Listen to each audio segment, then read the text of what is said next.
within my own organisation. But Mr. Moore, you just said it's everyone's responsibility.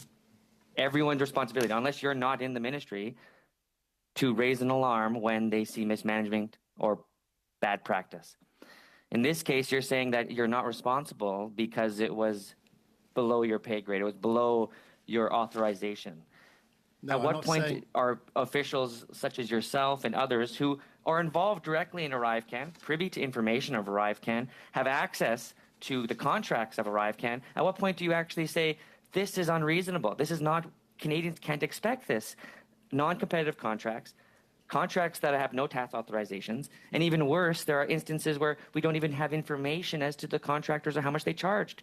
Mr. Moore, this is serious, and it's something that I don't understand. I'm going to allow a response. Your time is virtually up. Please, yeah. Why aren't you responsible? I would say it's very serious, and we're taking these recommendations very seriously in our implementation. But I was not responsible. But as the CFO at that time, I was accountable, and I accept that. And that's why we're putting in place all these additional controls and measures. Thank you very much. Turning now to Mr. Nader, you have the floor for 5 minutes, please. Thank you, Mr. Chair, and again, thank you to our witnesses for joining us here this morning. At a recent public accounts meeting, Danny Richard, president of the Canadian Financial Officers, testified that between the three departments in question here, there are over 1,000 members in those departments, including 5 members who flagged issues with management. But we understand that very few, perhaps a dozen of these financial officers were actually involved in this procurement process. Mr. Moore, are you concerned by this? So I'm concerned by a number of the points Mr. Richard made, and I do regularly communicate with him. And I want to identify what more we can do to actually improve the financial manager organisation within the within CBSA. But, you know, sort of where we are in terms of the delegation of financial instruments is the majority of the controls are at the manager level, and we then have financial manager advisors who are engaged in the strategic financial management. They do not sign task authorizations, they do not sign invoices and Section 32 and Section 34 responsibilities. But if they identified wrongdoing or any issues associated with that, they would be responsible for bringing them forward to us. Well, thankfully, there were problems identified and nothing happened, and I think that's on you, sir. I want to move on, though, but we know there are a number of current investigations ongoing in a number of venues, but most concerning is obviously the Royal Canadian Mounted Police, the RCMP, the Mounties.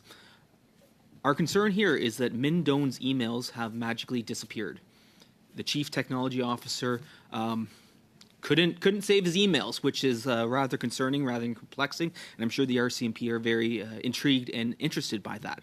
I want to know from you, Mr. Moore, what are you doing to recover those emails? So that is subject to an internal investigation and potentially also an RCMP investigation. I'm not privy to either of those investigations, so I can't comment on where they are. In terms of what we are doing to recover those emails, maybe I'll ask Mr. Vleeming to explain. Thank you. So this is actually being run by our internal investigation as well, including the recovery side of things to ensure there's no conflict of interest. And so I'm not aware of any more information, not privy to that internal investigation. To you, Mr. Vleeming, how easy is it to permanently delete all your emails without a trace? It is actually surprisingly easy. The reality is that Shared Services Canada is accountable for email and the policies around that, and a person can choose to delete their emails. It is retained for 30 days where they can't permanently, and after that it is deleted.